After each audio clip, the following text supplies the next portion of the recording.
자, 로마서는 총 16장으로 구성되어 있습니다. AD 57년 정도에 고린도에 있을 때에 로마에 있는 성도들을 생각하면서 쓴 글입니다. 당시 그 로마의 문화는 그리스의 문화였습니다. 그리스, 헬라 문화인 거죠. 우리가 이제 역사적으로 보면 유대가 이스라엘이 북이스라엘이 아수르에 망하고 유대가 바벨론에 망합니다. 바벨론이 메대와 파사, 페르시아에 망하게 됩니다. 그 메대와 페르시아가 바사가 어디에 망해요? 헬라 제국에 망하게 됩니다.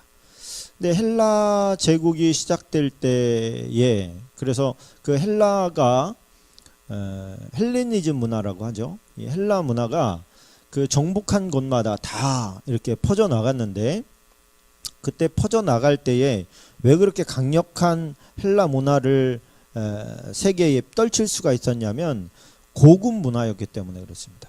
상당히 고급이었어요. 그리고 그 헬라 문화가 결국에는 로마 문화에 의해서 다시 뒤집히게 됩니다. 자, 그런데 여기에서 그 로마인들은 힘은 강해서 전투를 잘한 거죠. 그러니까 전투를 잘했기 때문에 땅을 확장할 수가 있었는데 문화는 고급지지가 않은 거예요. 그래서 고급진 사람들을 보니까 문화가 탐이 나는 거예요.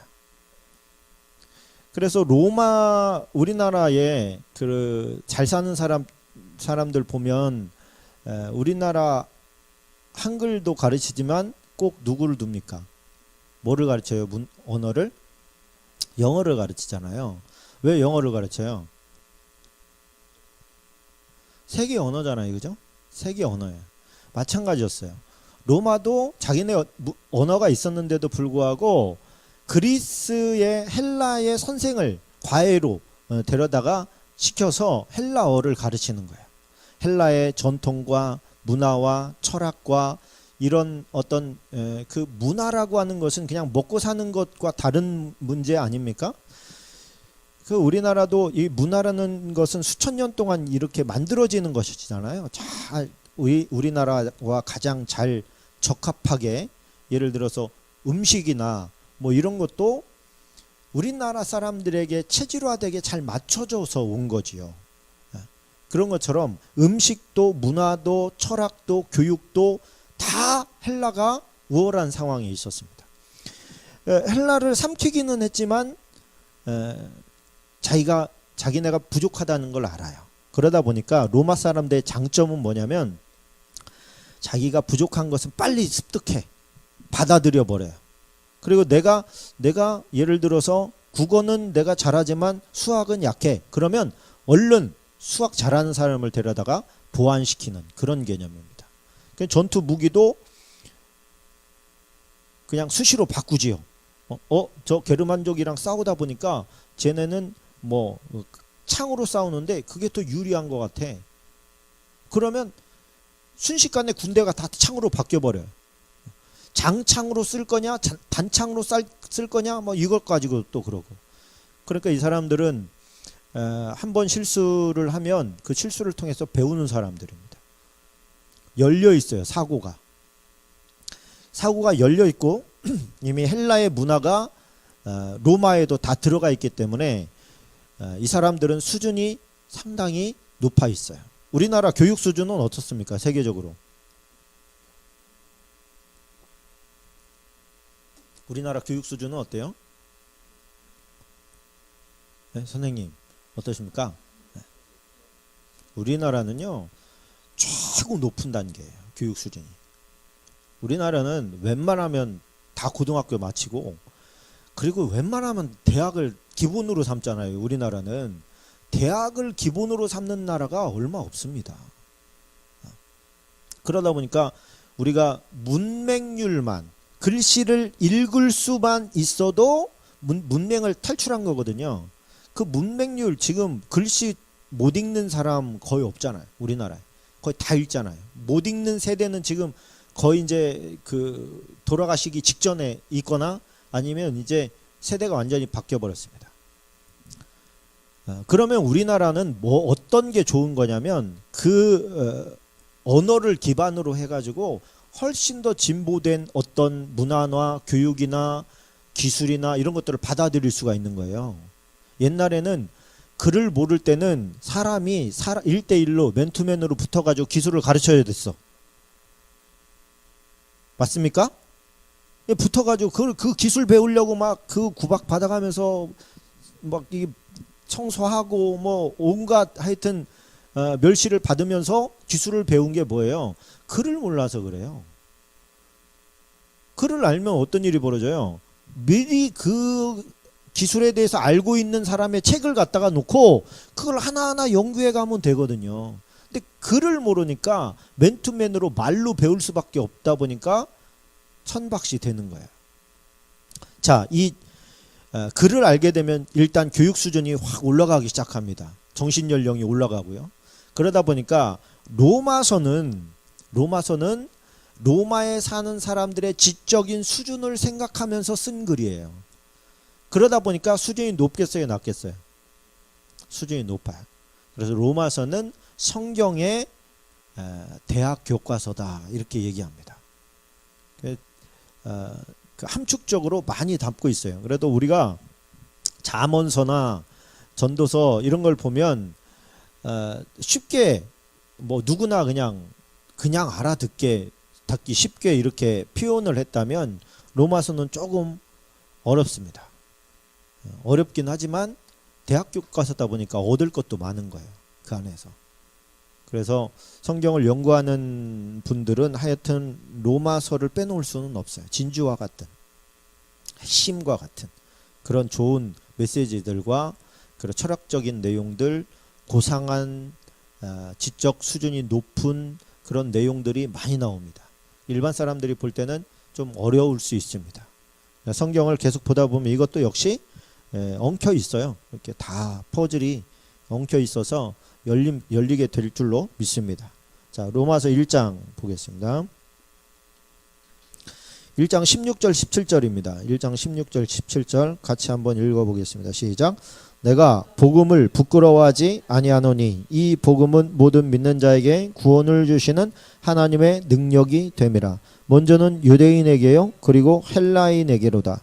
복음에는 하나님의 의가 나타나서 믿음으로 믿음에 이르게 하나니 기록된 바 오직 의인은 믿음으로 말미암아 살리라 함과 같으니라. 자, 헬라어를 쓰는 사람들이 외국인과 대화를 할 때에 알아들을 수 없지요. 그래서 야만인이다 이렇게 불렀습니다. 그러니까 헬라인이 그들의 언어가 아닌 언어로 쓸 때 그 사람들을 야만인이라고 부르는 거예요. 그래서 유대인인데 누가? 바울이 유대인인데 자기 자신을 야만인이라고 부를 수 없잖아요. 그래서 헬라인에게나 옛날 번역에는 뭐 야만인 뭐 이런 표현도 돼 있습니다만 이번 개역 개정에서 조금 보완이 된 것 같아요. 복음을 부끄러워하지 않는다. 그 얘기는 무슨 얘기냐면 부끄러워하는 사람이 있었다 그런 뜻이죠. 뭐를? 복음을. 왜 이 복음이 부끄러울 수밖에 없는 환경이었느냐 그 당시에 십자가라서 그래요. 십자가라서. 십자가가 뭔데? 십자가는 사형틀이잖아요. 사형틀. 여러분 단두대가 뭡니까? 이렇게 위에서 칼 푹 떨어져 가지고 목을 치는 그걸 단두대라고 하잖아요. 단두대를 목에다가 이렇게 목걸이로 해서 다니는 사람 있습니까? 아니면 이렇게 목 이렇게 졸가 매서 죽이는 그 교수형 하는 그 밧줄 모양을 이렇게 목걸이로 해서 다니는 사람 있습니까? 없잖아요. 근데 목걸이는 그렇게 하고 다니잖아요. 십자가는. 십자가가 그거였어요. 그거. 그 사람들이 볼 때는 쳐다보기도 싫어. 그리고 그 십자가에서 죽었다고 하는 것은 가장 극악한 죄를 졌다고 하는 뜻이에요. 근데 예수님이 지금 가장 극악한 죄에서 죽었다고 하는 그 십자가형을 받은 거잖아요. 사람이 물어볼 거예요. 예수님이 죽었다가 살아났는데 어디서 죽었어? 그러면 당장에 십자가 이렇게 나올 거 아닙니까? 십자가에서 죽었다. 그 십자가? 이렇게 인상이 팍 찌그러지는 거죠. 오직 믿을 게 없는 사람이면 그런 데서 죽은 사람을 믿냐? 근데 로마인들은 그렇게 믿을 만한 어떤 게 있었냐면 진짜 죄가 있는 사람만 그렇게 했어요. 이렇게 막 폭력을 행사하느라고 그 죄도 안 지은 무고한 사람들을 막 데려다 죽이고 이런 게 아니고, 그 사람들은 그 당시였지만 그 사람들은 그래도요 룰이 굉장히 확실했습니다. 그래서 정확한 죄인이 아니면 그 무고한 사람을 해치는 거에 대한 대하에서는 부끄러운 줄 알았어요. 자기네가. 그 문화가 지금까지도 살아 있어요. 여자와 어린아이들 있죠. 여자와 어린아이들을 해치는 것에 대한 무한한 부끄러움이 있어요. 아니 무슨 여자가 싸울 힘이 있냐? 싸울 힘이 있는데, 그죠? 강력한 뭐 싸울 힘이 있냐? 어린애가 능력이 있냐? 이렇게 했을 때 아니 뭐 그 사람들이 볼 때는 정말 여리기 짝이 없는 아무런 힘이 없는 자에게 가해지는 폭력이라고 생각을 했기 때문에 이거는 정말 해서는 안 될 짓. 이게 그 헬라의 철학에서 비롯돼 가지고 웃음을 못 참으십니다.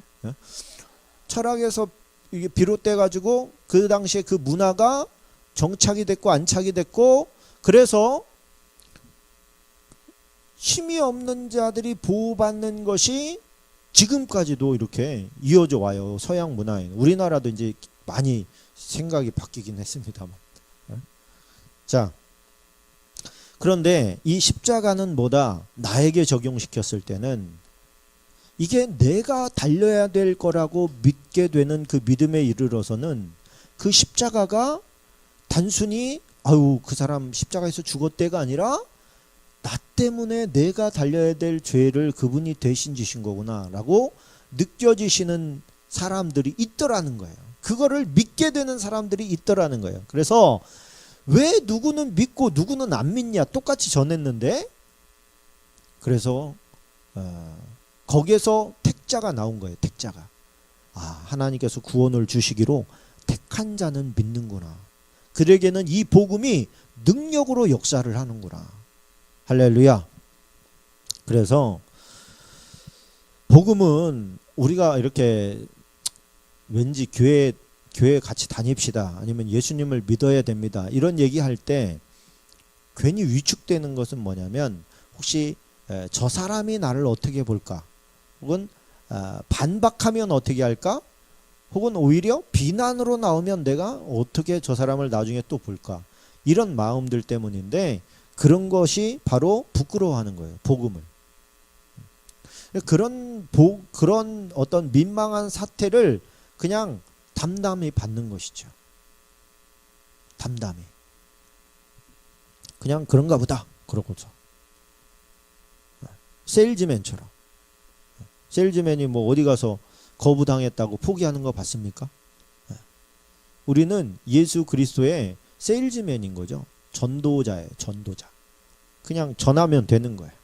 받고 안 받고는 그 사람의 선택의 몫이고, 선택의 몫에 따라서 또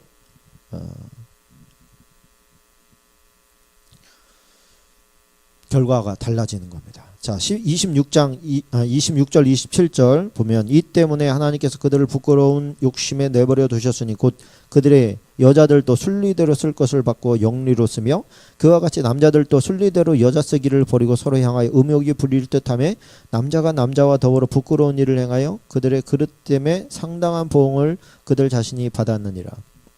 여기서 이제 호모나 레즈비언에 대해서 말하는 겁니다. 이것을 성경에서는 뭐라고 하냐면, 오전 시간에 갈라디아에서 나온 말씀, 육체의 일은 현저하니 곧 음행과 더러운 것과 호색과 이렇게 나오잖아요. 그 더러운 것이 동성연애.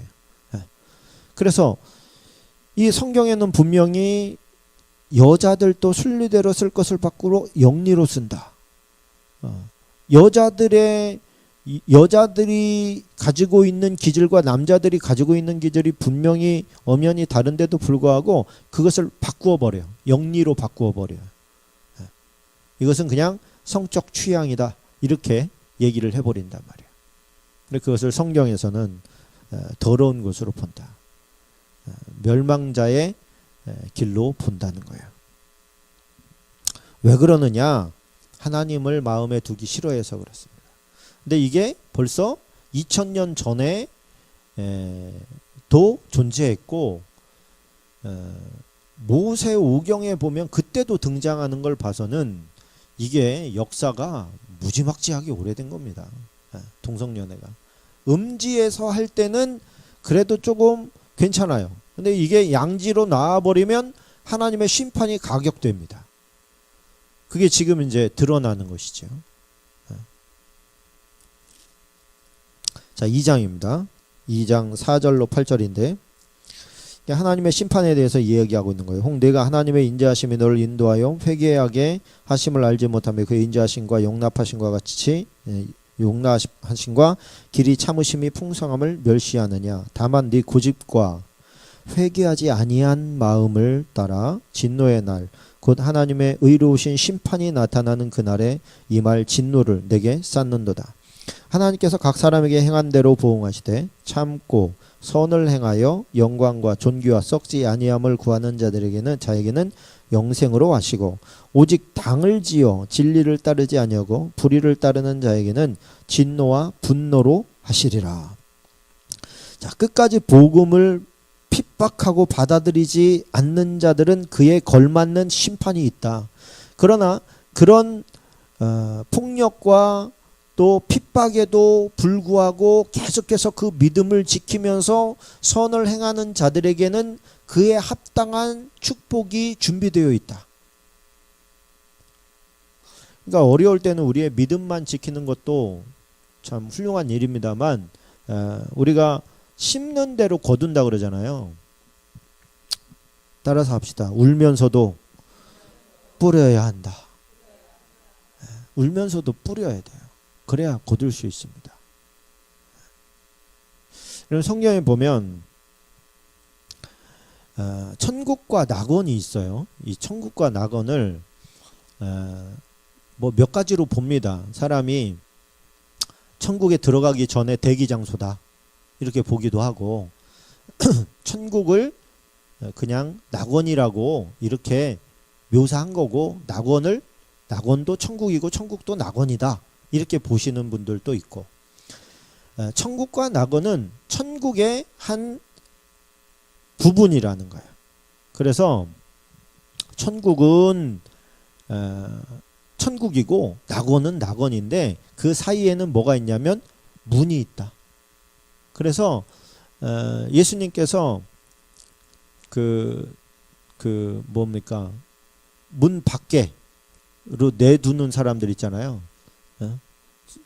혼인집에서 10명의 처녀가 기다리다가 5명은 들어가고 5명은 못 들어가지 않습니까? 거기 또 문 밖에서 울며 이를 갈미 있으리라 뭐 이런 표현도 있고요. 거기에 보면 지옥이 아니에요. 낙원 거기에 보면 문 밖이라고 하는 것은 지옥이 아니고 어떤 낙원의 개념인 거예요. 그러니까 천국과 낙원은 서로 뭔가가 달라. 그 천국이 훨씬 더 고상한 곳이에요. 그래서 성경을 보면 예수님께서 천국과 낙원을 구별을 해요, 안 해요? 해요, 안 해요? 천국과 낙원을 구별합니다. 그래서 천국은 마치 씨를 뿌리는 자와 같다. 뭐 이렇게 말씀하시지만 오른편에 있던 강도에게는 오늘 네가 나와 함께 낙원에 있으리라. 이렇게 말씀하신단 말이에요. 그러니까 천국과 낙원은 서로 어떤 기준이 있어서 기준에 부합하는 자는 그 안으로 들어가고 부합하지 않는 자는 낙원에 남겨지는 것이라고 저는 해석을 합니다. 이 세 가지를 제가 다 알려드렸어요. 그리고 제가 선택하는 것은 제가 깨닫게 되는 것은 그거인 것 같아요. 그래서 우리가 천국만 가면 되지 이런 게 아닌 거예요. 주님께서도 분명히 말씀하시기를 심은 대로 거두게 된다 말씀을 하셨고요. 하늘의 보화를 쌓아두라 이렇게 말씀하셨는데, 이 세상에 살면서 우리가 천국에 하늘의 상급을, 하늘의 보화를 쌓아둔다라고 생각을 하면서 하는 것들이 있잖아요. 그럼 하늘에 쌓이는 거예요, 예수님의 말씀대로. 그런데 정말로 오른편에 있던 강도처럼 죽기 직전에 예수님 영접해가지고 나 회개합니다, 주님 나를 구원해 주세요, 그래가지고 구원받는 사람도 똑같이 천국에 갈 수는 없다는 거예요, 주님께서 보실 때. 그래서 그 사람들이 가는 구원을 뭐라 그래요? 불 가운데 얻은 구원이다. 집이 불나면요 어떻게 해야 됩니까? 집이 불나면요 팍 튀어나가야 돼요. 근데 한번 튀어나가고 나서는 들어오면 안 됩니다. 그 소방교육을 제가 받으러 소방서를 갔는데, 그게 보니까 실제 불이 난 것을 이렇게 카메라로 찍었어요. 그냥 이렇게 그 촛대가 이렇게 엎어져 가지고 불이 나는 것부터 시작하는 거예요. 시간을 재니까요 불과 2분 얼마 되니까 들어갈 수가 없어요. 다 불로 덮여버려요.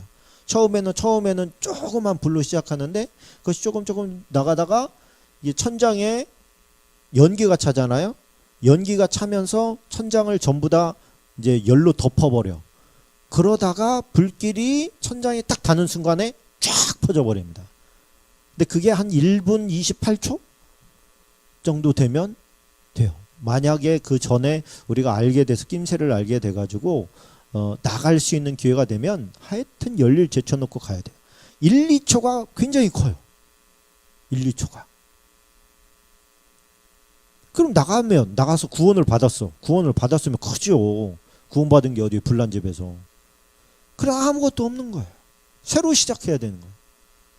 천국이 마치 그것과 같다는 거예요. 그래도 지옥보다야 비교할 수 없지요. 지옥도 마찬가지라고 생각합니다. 지옥이 있고, 성경에 보면 이상해요. 무저경이 있고 지옥이 있고 그 다음에 음부가 있어요. 음부. 이 세계가 보니까 또 다 달라.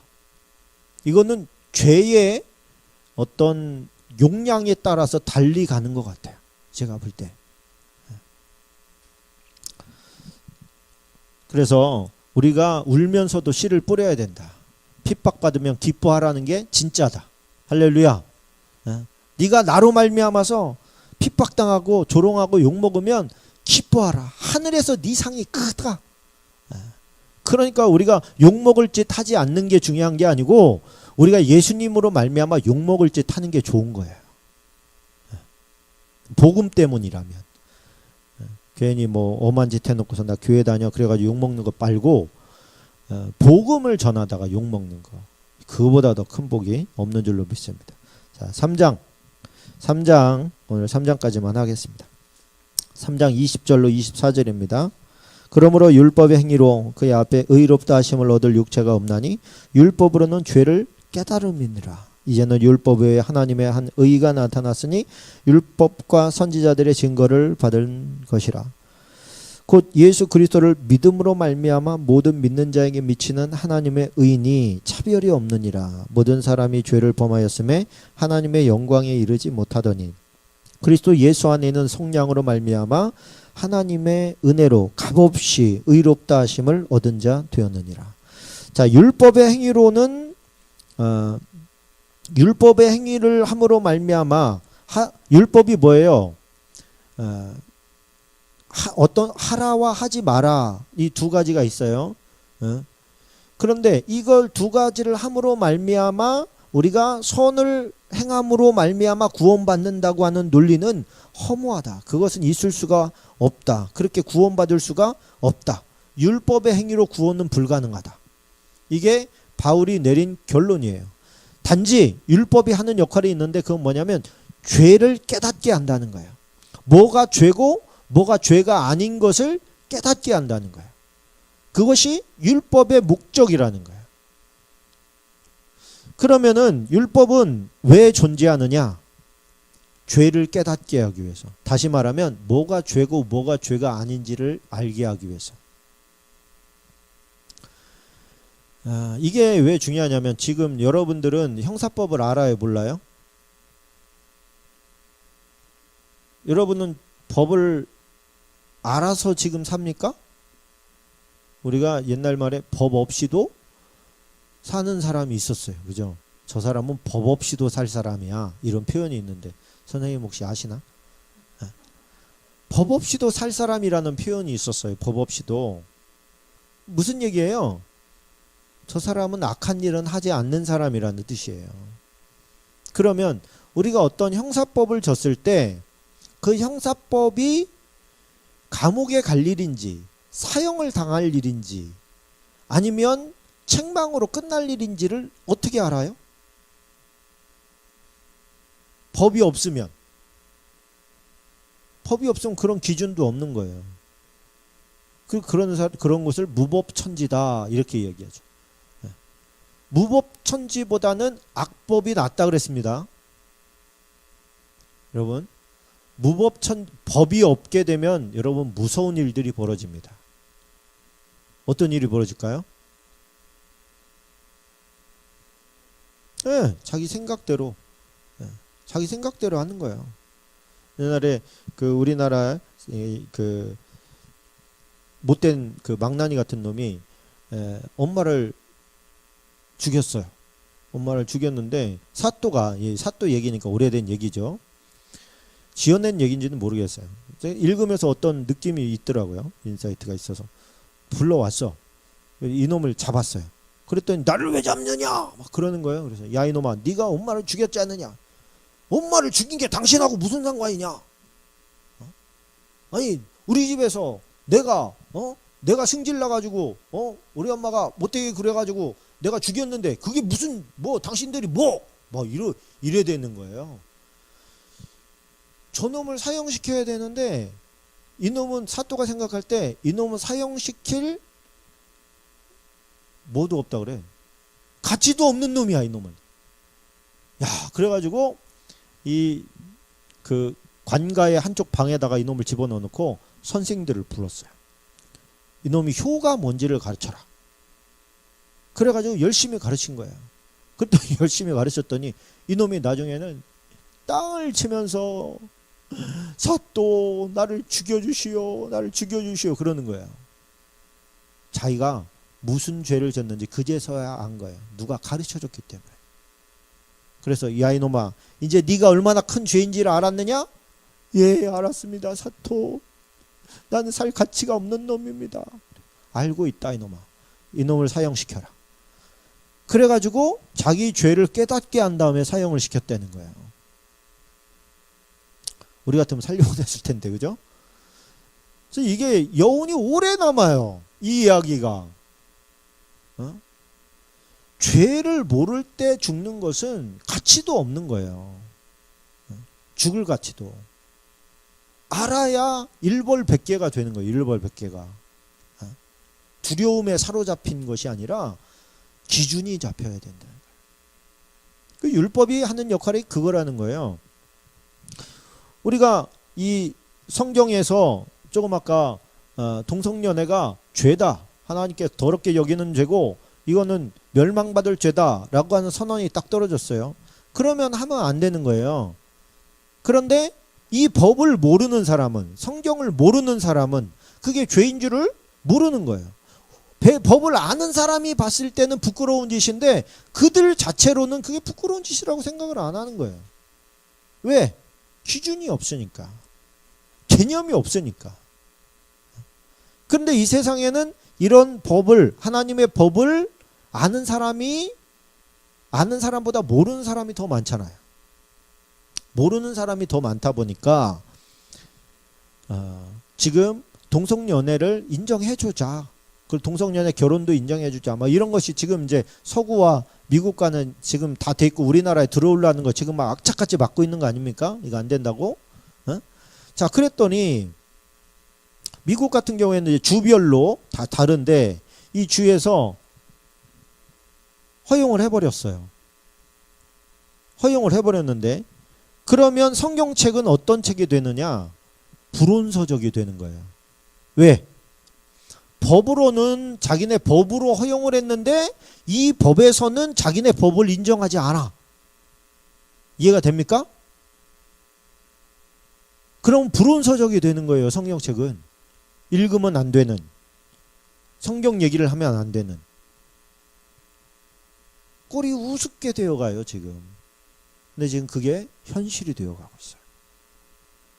얼마 있다가 여러분 성경책 다 버리라고 하는 날이 옵니다. 성경책 불온서적 가지고 있으면 잡히는 날이 올 거예요.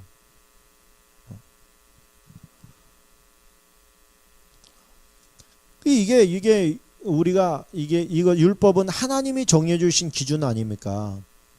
이 세상법은 사람들이 협의하에 정한 것이고 이 두 개가 서로 안 맞아요.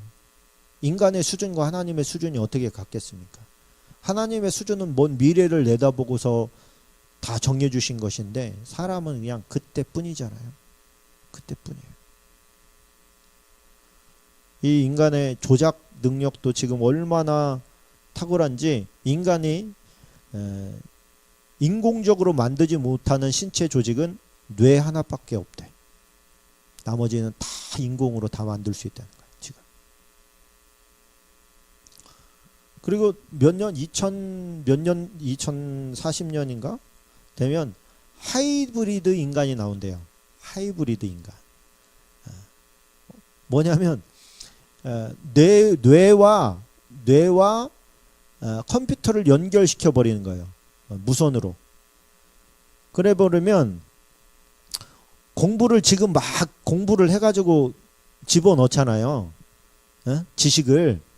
근데 와이파이로 뇌와 그냥 다이렉트로 연결되면 이게 어떤 일이 벌어집니까?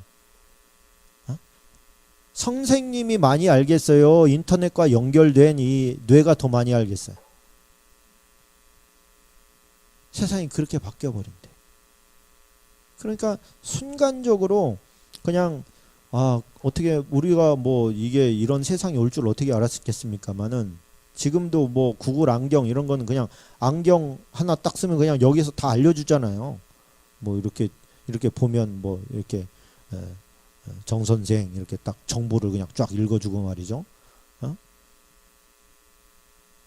번역도 해주고 안경 하나가 카메라도 다 담고 녹화도 해주고. 그러니 이게 앞으로는 정말 세상이 어떻게 바뀔지 몰라요. 어떻게 바뀔지 모르는데 바뀌든 말든 우리는 상관이 없어. 우리의 기준은 있으니까. 근데 하나님의 말씀을 모르면 기준 자체가 흔들려 버려요. 이쪽에서 말하는 거 이쪽으로 갔다가 우리나라 교육 정책이랑 똑같아. 이게 맞습니다. 그럼 이쪽으로 갔다가 저쪽에 맞습니다. 그럼 저쪽으로 갔다가. 하나님의 말씀의 기준을 확실히 잡고 흔들리지 말아야 돼요. 그리고서 우리의 마지막 도착지는 이 땅이 아니에요.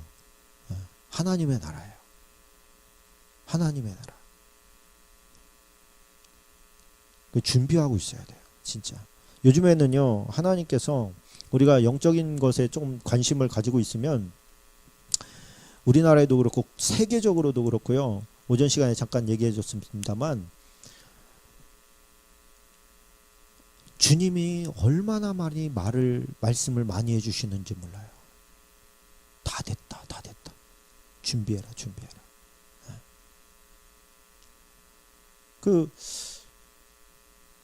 남북전쟁이 일어난답니다.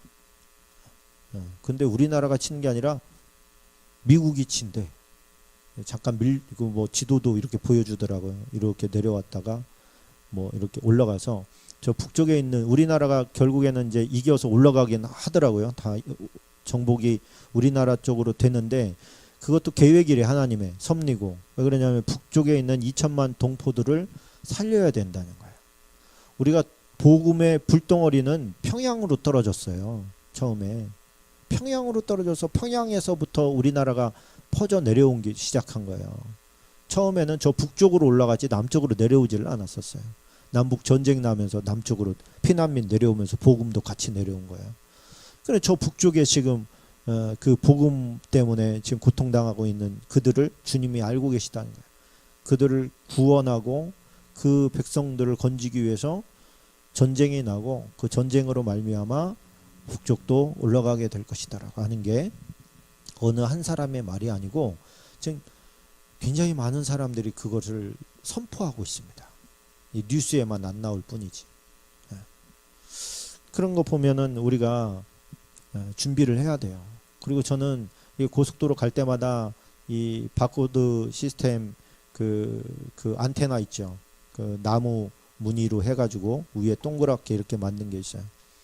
그게 다 그 바코드 시스템을 위해서 제작한 거거든요. 이 전화기 안테나가 아니에요. 그거는.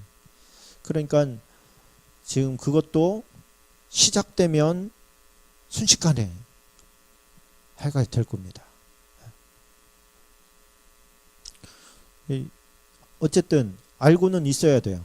이것을 여러분들이 나중에 되면 우리 목사님이 뭐 맞네 틀리네 뭐 그렇지 않대더라 우리 목사님 뭐 엉뚱한 얘기한 거다 이렇게 얘기할지 아니면 우리 목사님 얘기한 대로 됐으니까 나 진짜 받으면 안 되겠다 이렇게 할지 모르지만 그건 여러분들의 선택이고 일단 얘기를 해줘야 될 거 아닙니까? 그거 받으면 안 되는 겁니다. 아셨죠? 그게 성경에 말하고 있는 666이고 그거 일단 받게 되면 이제 성경의 모든 매매를 이거 안 받으면 못 하게 된다고 돼 있잖아요. 지금 여러분 왜 그걸 돈 거래가 돈이 없어져? 왜? 지금 왜 돈을 지금 국제사회가 없애려고 하냐면 위조패가 너무 많아요. 위조 지폐가. 북한 같은 데는 국가에서 위조 지폐를 만들잖아요. 그죠? 달러를 만들어요. 북한은. 북한 같은 데 북한 위조 지폐가 그래서 얼마나 큰 문제가 됩니까? 중국 같은 데서도 문제가 만들고요. 저 멕시코 같은데 브라질 이런 데서는 그 위조 지폐의 완성도에 따라서 가격이 달라져. 그래서 뭐 잉크가 묻어난다거나 이런 것들은 완전히 싸구려고 진짜 그 검시하는 사람들도 제대로 파악하지 못하는 정도의 위조패를 만들면 비싸요. 그거는. 근데 그 시중에서는 모르지. 여러분들이 위조패인지 진짜인지 어떻게 알아요? 알면서도 그걸 건들 수가 없어. 근데 은행에 들어와 가지고 정밀 기계를 거치지 않는 이상 그냥 돌아다니는 거예요. 현찰은 돌아다니잖아요. 그냥. 그걸 어떻게 막아요? 그러다 보니까 이게 자칫하면 세계적인 공황 상태가 오거든요. 그래서 돈을 자꾸만 줄여나가는 거예요. 지금은.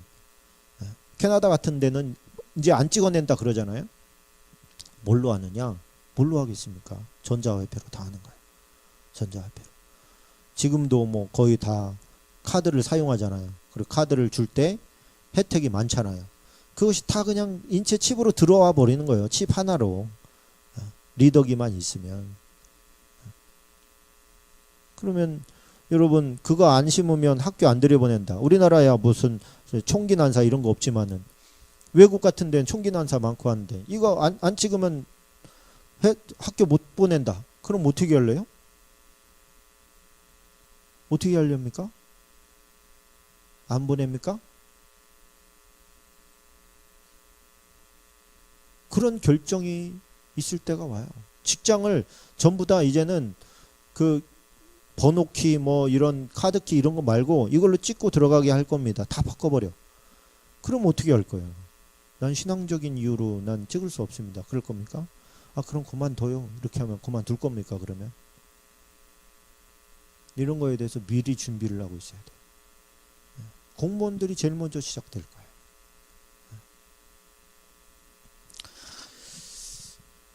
근데 이게 송수신기예요. 보내기도 하고 받기도 하는 작용을 하는 거예요. 수신기가 아니야. 송수신기예요. 그러면 전기가 인위적으로 내 몸에 들어왔기도 하고 나가기도 한다는 얘기예요. 우리의 인체는요. 전기로 움직입니다. 이제 처음 알았나요? 밥으로 움직이는 줄 알았는데요. 저는. 전기로 움직여요. 우리 뇌가 전기로 움직여요. 다. 전기 신호에 의해서 움직이는 거예요. 여러분 그거 언제 하냐면 전기 씌워보면 알아요. 전기 고압 전류는요 탁 붙어버려요. 손이 이게 탕 튕겨 나가는 게 있고 탁 붙어버려. 그냥 붙어버리면 전기가 우리의 몸을 통해서 흘러가잖아요. 그러면 이게 뇌가 마비가 돼. 뛰면 되잖아요. 뛴다는 신호보다 이 전기 신호가 훨씬 세기 때문에 못 뛰는 거예요. 생각은 해. 생각은 막 엉키고 막 설키고 하면서 하는데 뛰어야 되는데 하는데 안 뛰어져요. 안 뛰어져. 목사님 해봤어요? 제가 해본 게 아니라 우리 형님이 해봤어. 나무 자르다가 위에 올라가 나무 자르다 이 나무가 그냥 고압선에 딱 걸쳐버렸네. 그 장갑 끼고 하면은 전기 안 통한다 그래요. 고무장갑 끼고 들어갔거든요. 끼고 올라갔는데 똑같은 일이 벌어지더라고.